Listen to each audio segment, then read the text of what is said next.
पूरे देश में एसआईआर की मांग वाली मेरी पीआईएल पे आज माननीय सुप्रीम कोर्ट में सुनवाई हुई है। मैंने जो पीआईएल फाइल किया उसमें कहा है कि एसआईआर रेगुलर इंटरवल पे होना चाहिए, हर लोकसभा चुनाव के पहले होना चाहिए। केवल बिहार ही नहीं बल्कि पूरे देश में एसआईआर की ज़रूरत है। आज उस पर इलेक्शन कमीशन ने अपना जवाब सुप्रीम कोर्ट में दाखिल किया है। इलेक्शन कमीशन ने कहा है कि वो उन 5 राज्यों में जहां 2026 में चुनाव होना है, असम, बंगाल, तमिलनाडु, केरल, पुडुचेरी, वहां पे तत्काल एसआईआर की प्रक्रिया शुरू करने जा रहे हैं। उन्होंने ये भी कहा है कि एसआईआर अब पूरे देश में किया जाएगा। मेरी दूसरी ये मांग थी कि किसी भी विदेशी का नाम वोटर लिस्ट में नहीं होना चाहिए। भारत में चूँकि आधार सबका बनता है, आधार कोई भारतीय का ही नहीं बनता बल्कि जो फॉरेनर हैं, जो भारत में 6 महीने से रह रहे हैं, उनका आधार बन जाता है। तो लोगों ने आधार बनवा लिया, आधार के बाद राशन कार्ड बनवा लिया, फिर जब 2 डॉक्यूमेंट हो गया फिर तीसरा डॉक्यूमेंट और ड्राइविंग लाइसेंस बनवा लिया, जब 3 डॉक्यूमेंट हो गया फिर लोगों ने बर्थ सर्टिफिकेट बनवा लिया, फिर जब 4 डॉक्यूमेंट हो गया तो उसी के बेस पे लोगों ने वोटर आईडी में नाम जुड़वा लिया है। उनका रीवेरिफिकेशन कराना ज़रूरी है। मेरी अपनी कैलकुलेशन है कि भारत में 5 करोड़ से ज़्यादा फर्जी वोटर हैं और जितने विदेशी हैं उन्होंने भी धीरे धीरे करके 1 के बाद 2, 2 के बाद 3 कागज़ बनवा के वोटर लिस्ट में नाम जुड़वा लिया है। इसलिए डोर टू डोर वेरिफिकेशन कराना ज़रूरी है। उस पर इलेक्शन कमीशन ने कहा है कि वो सुनिश्चित करेंगे किसी भी विदेशी का नाम वोटर लिस्ट में न हो। तीसरा हमने मांग किया है माननीय सुप्रीम कोर्ट से कि तत्काल माननीय सुप्रीम कोर्ट इस चीज़ को डिक्लेयर करे कि आधार न तो डेटा ऑफ बर्थ के रूप में लिया जाएगा, आधार न तो रेजिडेंस प्रूफ के रूप में लिया जाएगा, आधार न तो सिटीजनशिप प्रूफ के रूप में लिया जाएगा। वोटर लिस्ट में नाम जुड़वाने के लिए 3 चीज़ चाहिए होती है। पहला, व्यक्ति 18 साल का उसकी उम्र 18 साल होनी चाहिए। बहुत सारे लोग आधार को दिखा के ही अपनी उसको एज प्रूफ यूज़ कर रहे हैं। मैंने कहा है कि नहीं, एज प्रूफ नहीं इसको एज प्रूफ के रूप में कंसिडर न करें। दूसरा, वोटर लिस्ट में जुड़वाने के लिए उस क्षेत्र में व्यक्ति का रेजिडेंस होना चाहिए। बहुत सारे लोगों ने उस क्षेत्र में रेजिडेंस बनवा लिया है, आधार बनवा लिया है उस क्षेत्र का पता देके। तो हमारा ये कहना है कि आधार रेजिडेंस प्रूफ के रूप में भी कंसिडर नहीं होना चाहिए। तीसरी कंडीशन है वोटर लिस्ट में नाम जुड़वाने के लिए कि व्यक्ति भारत का नागरिक होना चाहिए।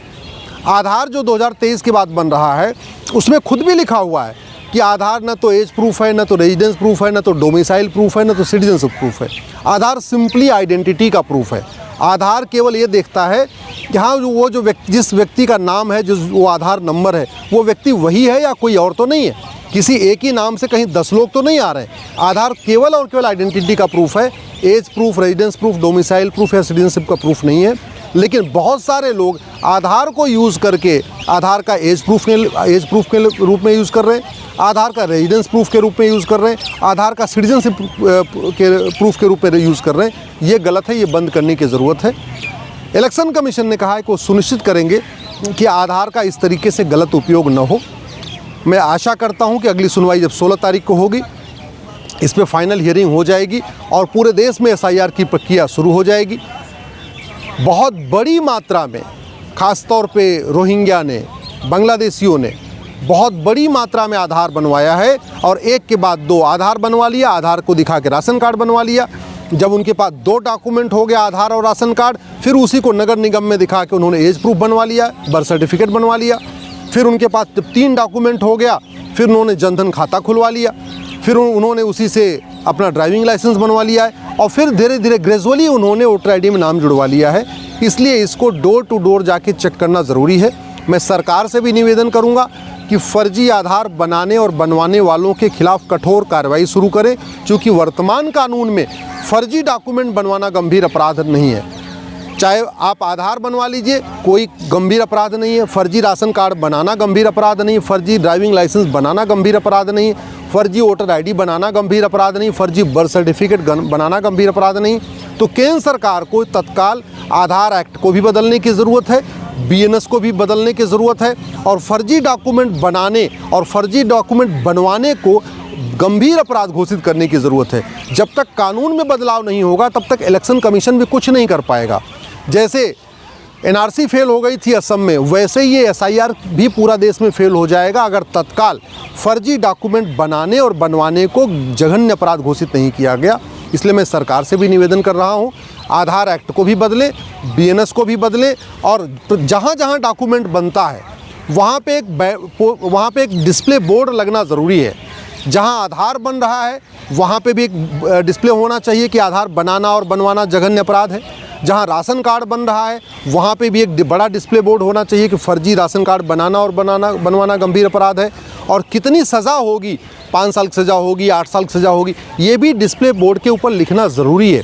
नहीं तो लोग 2000 में आधार बनवा लेते हैं, 2000 रुपये में राशन कार्ड बनवा लेते हैं, फिर 2000 रुपये में बर्थ सर्टिफिकेट बनवा लेते हैं, फिर 2-3 हज़ार रुपये में लोग एज प्रूफ बनवा लेते हैं, डोमिसाइल सर्टिफिकेट बनवा लेते हैं, फिर 3 से 4 हज़ार रुपये में ड्राइविंग लाइसेंस बनवा लेते हैं। और जब उनके पास 4 या 5 डॉक्यूमेंट हो जाता है फिर वोटर ID में नाम जुड़वा लेते हैं। और जब वोटर ID में नाम जुड़ गया फिर जनधन खाता खुलवा लेते हैं। केंद्र सरकार की सारी योजनाओं का लाभ ले रहे हैं, राज्य सरकार की सारी योजनाओं का लाभ ले रहे हैं, मुद्रा लोन भी ले रहे हैं, मुफ्त में राशन भी ले रहे हैं, मुफ्त में मकान भी ले रहे हैं, सारी की सारी लोन वजीफ़ा सभी योजनाओं का लाभ ले रहे हैं। इससे बचने का एक ही तरीका है कि सरकार तत्काल कानून बदले, फर्जी डॉक्यूमेंट बनाने और फर्जी डॉक्यूमेंट बनवाने को जघन्य अपराध घोषित करे, फर्जी वोटर ID बनाने, फर्जी वोटर ID बनवाने को जघन्य अपराध घोषित करे। वर्तमान कानून के अंतर्गत अगर SIR होगा तो भी लोग SIR में गड़बड़ी करेंगे, और आज भी हो रहा है। बिहार में भी जो SIR हुआ है उससे 65 लाख फर्जी वोटर पाए गए, लेकिन ऐसा नहीं कि अभी भी 100% वहाँ जो विदेशी थे उनका नाम कट गया, ऐसा अभी भी नहीं हुआ है। तो ये जो चल रहा है भ्रष्टाचार जो चल रहा है ना, जब तक घूसखोरी नहीं बंद होगी तब तक घुसपैठ नहीं बंद होगी, जब तक भ्रष्टाचार नहीं बंद होगा तब तक फर्जी डॉक्यूमेंट बनाना बंद नहीं होगा। तो भ्रष्टाचार को भी जघन्य अपराध घोषित करने की ज़रूरत है, तभी ये SIR सफल हो पाएगा, तभी फर्जी वोटर लिस्ट बनी हुई उसका भी सफाई हो पाएगी, और तभी देश सुरक्षित हो पाएगा। इसलिए इलेक्शन कमीशन SIR कर रहा है, बहुत ही स्वागत योग कदम है, लेकिन केंद्र सरकार को भी तत्काल कानून बदलने की ज़रूरत है।